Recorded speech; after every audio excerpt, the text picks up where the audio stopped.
Do only what only you can do. This, I believe, is extremely difficult and challenging, and that's why the best of the best CEOs have it as a mindset and do it well. Bullshit. It's the No BS Marketing Show. I'm Dave Mastovich, CEO and founder of Massolutions, the world's only no bullshit marketing firm. What makes the best CEOs the best CEOs? Wouldn't you like to know? I would. How do the best CEOs think and act? McKinsey Global Institute studied performance data on thousands of CEOs to show which styles, attitudes, beliefs, and approaches make CEOs succeed the most. The Institute researched 25 years worth of data from 3,500 public companies. 25 years worth of data, 3,500 public companies around the world.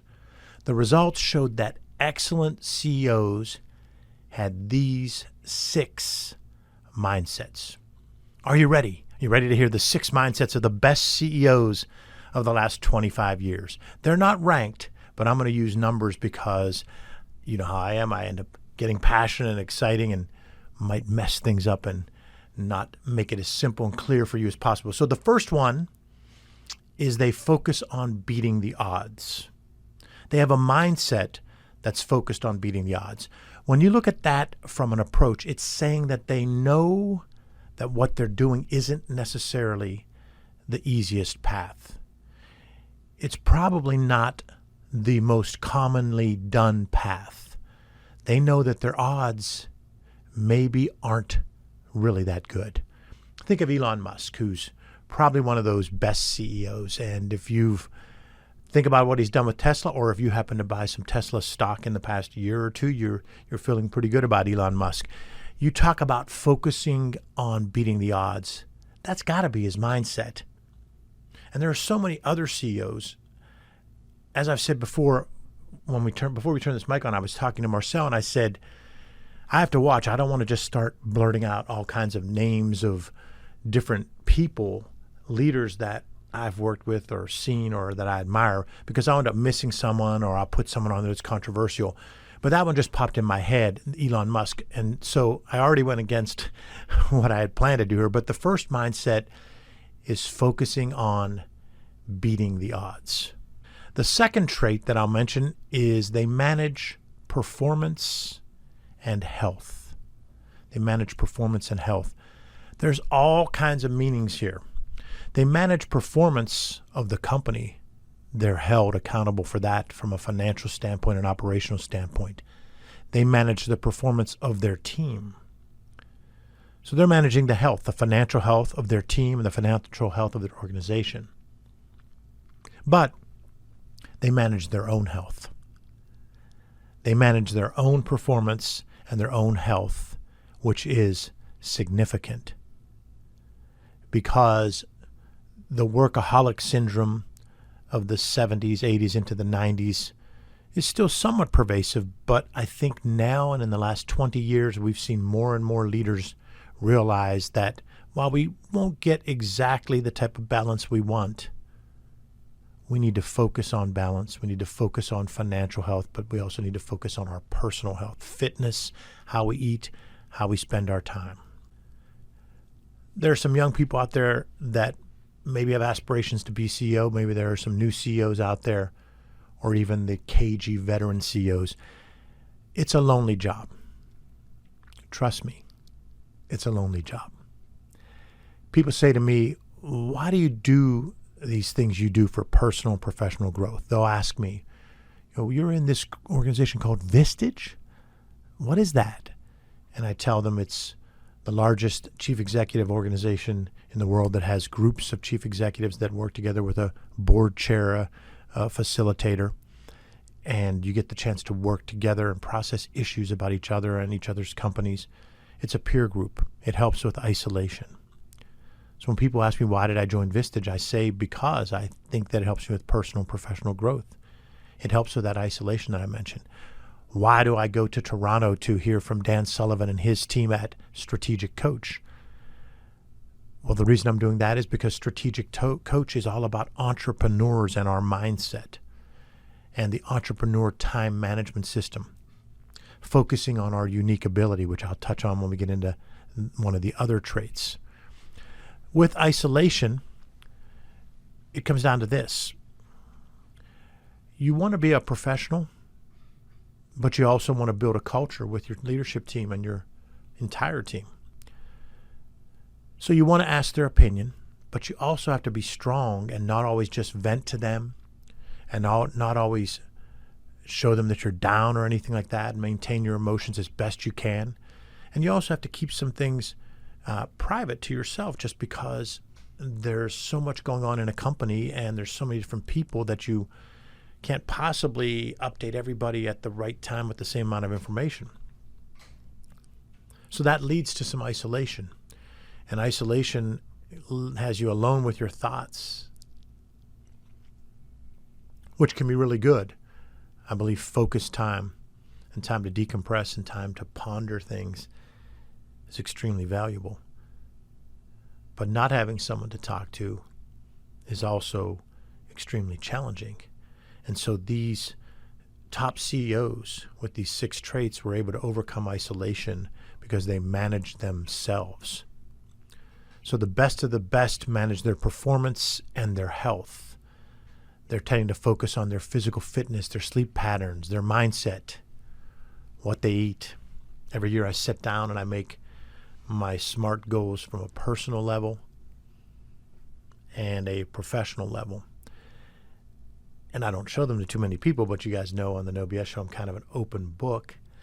And when I was going over them with Chuck from my Vistage group, the chair, I was telling him that one of them ties to sleep, that I want to spend even more time this year reading and watching videos on how to improve my sleep and sleep better. And that's on my personal goals. So someone might think, what? But I know how significant sleep is. And I know how, with the mind racing as a leader, you can keep yourself from sleeping well. So I put that on there. But that's what this McKinsey Global study is telling you, is that the top CEOs of the last 25 years focused on personal health and well-being. The third trait of top performing CEOs of the last 25 years is put dynamics ahead of mechanics. Put dynamics ahead of mechanics. I'm going to interpret this as we can build all kinds of processes, and processes are pretty important. And we can build action plans and strategic plans. Like I just told you, I have a plan for my goals for the year, but we also have financial and operational plans for the company. We have individual plans for each leader, each team member. That's mechanics. But the dynamics of culture and relationships are what really drives the success of a company. So when you talk about putting dynamics ahead of mechanics as a mindset, I interpret that as putting culture and relationships ahead of processes and day-to-day work. Well, that doesn't mean that processes aren't important. They're extremely important and they're needed. It doesn't mean the day-to-day activities aren't important, because if you didn't do the day-to-day activities, you wouldn't exist. It doesn't mean that management of people and processes is not important. It is.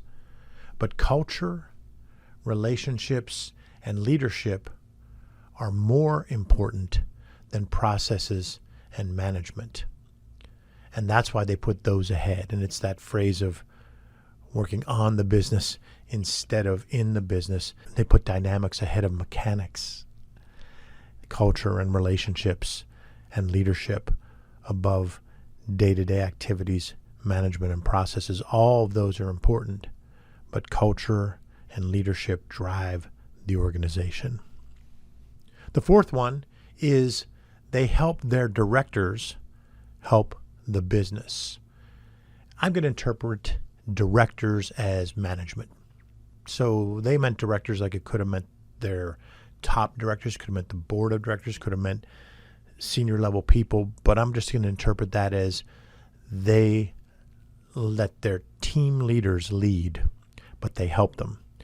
They're helping them help the business. They're leading. They're providing the support that's needed for their management team, for their directors, for top management and middle management. They're providing the vision and the resources to help their directors and their managers help their business. The fifth trait of the top CEOs of the last 25 years, based on a McKinsey Global study, is they center on the long-term why. You know, when I saw that one that I got excited, because I've talked so much about how Simon Sinek's book Start With Why was just such a great illustration of what we as leaders need to do. But while reading that a decade or so ago, I thought, that's only one of the two whys. The first why, your why or reason for being.